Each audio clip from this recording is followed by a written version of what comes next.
Hey there friends, this is Amy. Welcome back to Beloved Plans. In today's video, I wanted to share with you guys how I went about setting up my budget categories when I was first starting out on my budgeting journey. If you're new to my channel, so excited to have you here. Don't forget to hit that subscribe button so you never miss a future video. And this channel is for anyone who is looking to get more organized in their business, productivity, finances, and day-to-day life. So let's dive in and I'll tell you all about how I set up my budget categories.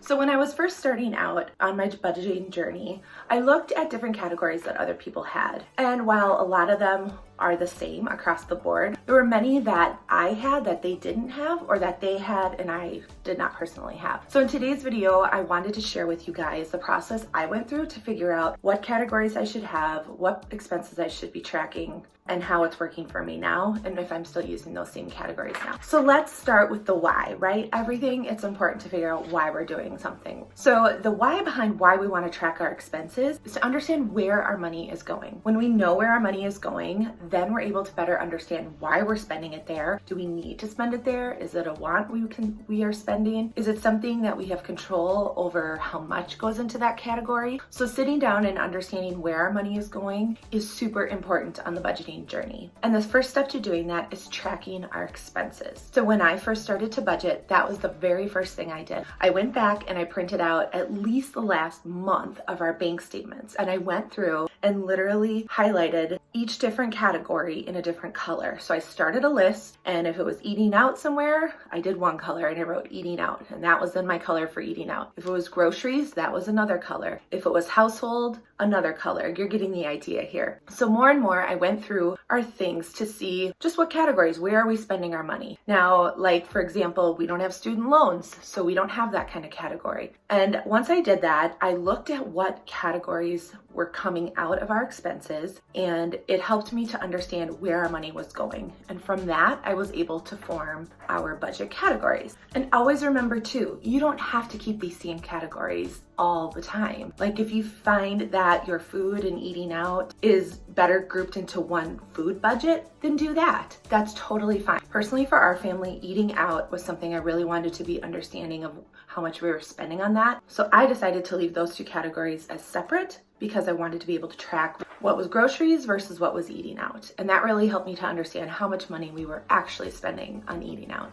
So the very first thing I would recommend doing, if you haven't sat down and tracked your expenses yet, print out at least 1 month's bank statements. I would recommend 3 if you can go back that far. And just like I said, start going through and highlighting the different categories of things that you are spending your money on. And then make a list of them as you're highlighting them and just kind of see how, as you go through all the bank statements, what all the categories are. Once you have those written down, then I would recommend taking a look at those and trying to group them into different areas. So let's say you have like a household category and a personal category. I'm thinking of things like toilet paper, makeup, shampoo, haircuts, that sort of thing. There's so many ways that you can set up those kinds of larger umbrella categories and have different kind of sub accounts underneath them. So think about, what do you want to track? What do you want to know about where your money is going? So the way I have mine personally set up is I have a personal account that is for things like haircuts. If I order makeup, if I order beauty stuff, if we go to Walgreens and get any like, Advil or things like that, anything that's kind of like in the health and beauty type category, I put that under personal. I also have a household category. So that is for things like toilet paper,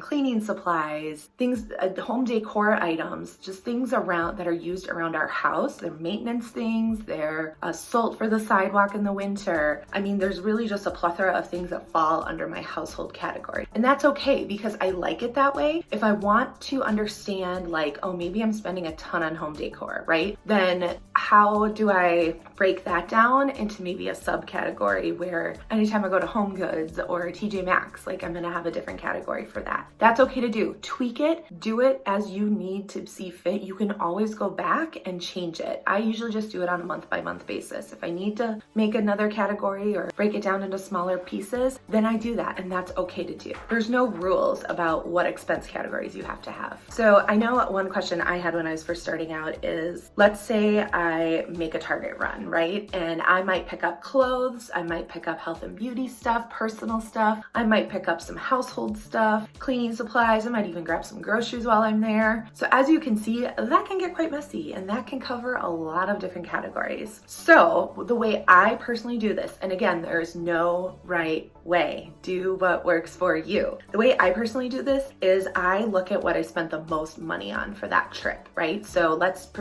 say it's $100. That's probably about the average I spend every time I go there. If the majority of the trip was to get food or groceries, I then just put that whole expense under that category. If it was like, say we're going on a trip and it was like travel things and new swimsuits and just different things for our trip, then I would put that under the travel expense category that I have. If it's for a bunch of household miscellaneous kind of items like cleaning supplies, toilet paper, towels, that sort of thing, that would then go under household. Now I know another way that people have done it, and personally this is just too many steps for me, so I prefer to do it the way I just explained. But another way you can do it is take your receipt from the store and you can use the same colors and highlight everything you bought on there under to correlate with the category that it would fall under. And then once you do that, just add up each category within that receipt and then use that number on your expense tracker. It might just say Target for 5 different categories, and that's okay, but then you'd have a household, a food, a personal, clothing, travel, whatever it is.